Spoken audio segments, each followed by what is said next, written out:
Let me ask you a question. So you have a Muslim husband, right? Yeah.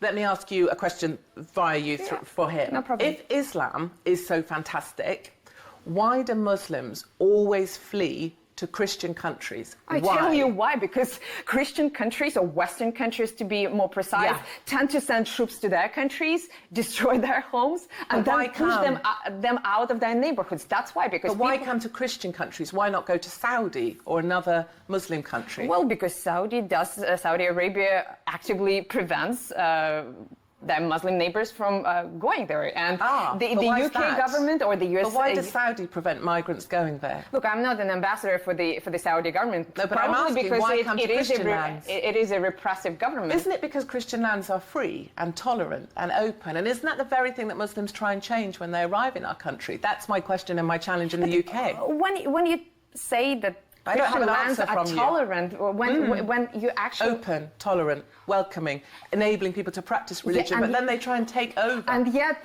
you actively and publicly advocate for the rejection, for the shunning of children, for the ostracizing of children based on their names? Yes. And you call that tolerant and open? No, I'm not saying, I said a million times, I'm not a great ambassador for being Christian, but I'm asking you, why do Muslims always seem to come to Christian countries and then want to take over? Well, I thought I actually tried to answer, because many Western countries wage wars on Muslim countries. But why go there then? Why not go to Saudi? Why not go to another country where when you the have Muslim a kid, faith is practiced? Kate, tell me. When you have a kid on your hands, you try to find any refuge.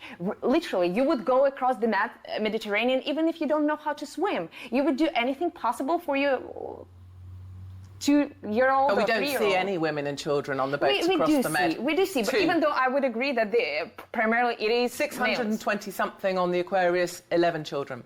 We don't see many women and children, I promise you. Well, they're left behind. I reported extensively from the ground, both in Libya and in Syria. So believe me, I think you could afford me some credibility, and there are women and children in desperate conditions, but it is more difficult for them to move around, that's for sure.